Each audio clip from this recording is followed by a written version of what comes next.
Great. So cognitive archaeology, it can have a bit of a bad reputation in the wider archaeological discipline. It can be seen as flimsy, vague, or perhaps the worst is when it's seen as not very useful.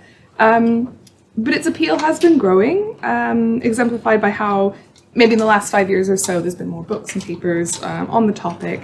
The discipline's still not super coherent, and so it's hoped with meetings like this and continued publication and collaboration, it's going to increase its reputation and also its application.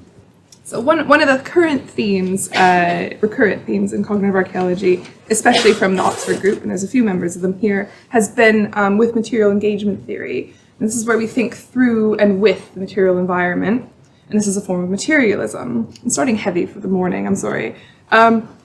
So material is looked at as fundamental to the existence of everything, and this is in stark opposition to Cartesian dualism and essentialism, where essences can exist without material connections, and most importantly for cognitive archaeology, the mind separate from the brain. In modern archaeological thought, we tend to vocally oppose this view, but at the same time have a bit of an implicit hangover of this view in our research from when it was more popular in past decades.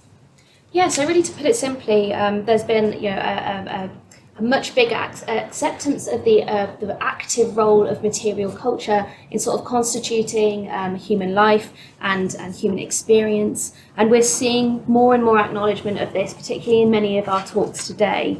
There's cognitive archaeology as a subdiscipline is now more and more concerned with what material culture can tell us about the mind in the past, and how material culture is a part of the mind. And when we were setting up this session, we were very keen to show that cognitive archaeology isn't just about the Paleolithic. Cognitive archaeology does tend to be very, very heavily biased in favour of the Paleolithic. A lot of the cognitive archaeology research is in that area, but it can be employed for all periods, and that's what we're going to show today.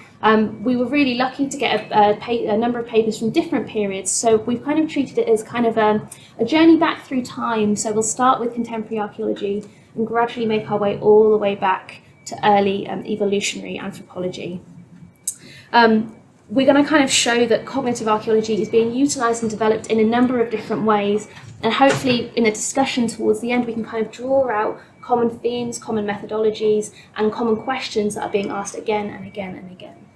So my name is CORY STADE. I'm a visiting fellow at the Centre for Archaeology of Human Origins at the University of Southampton. I completed my PhD there in 2017, and my background is in linguistics and archaeology. My research involves studying the origins of language and what that can, and looking at lower Paleolithic material culture, namely stone tools and the way that they were taught and learned, and setting up knapping experiments with porcelain to simulate those experiences. I'm very jealous. I'm TARYN. I'm a second year PhD at the University of York. My research focuses on the archaeology of emotional attachments to objects.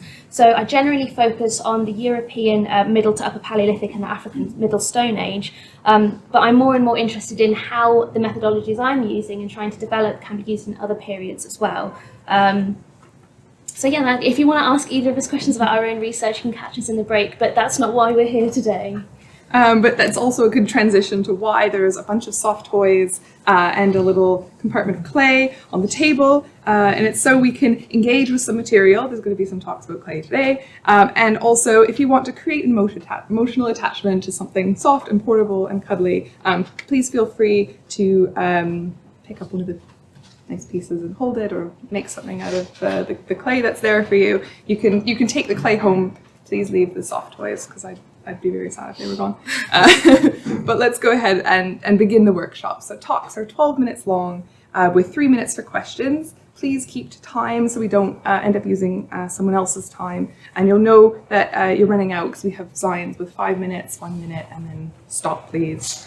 We're going to have a break in the middle and a discussion, 20-minute discussion at the end. I don't know where the washrooms are, but I'm guessing they're down the corridor. And children are also welcome in the group. So, TARYN? Yep, and the last point we're going to make is that we hope above all that today can be a showcase for a variety of research. And so we would also remind all of you to remember how nerve-wracking it is to present at conferences. We do have some first-time speakers, so remember, if you're asking questions, make sure they are constructive, not destructive.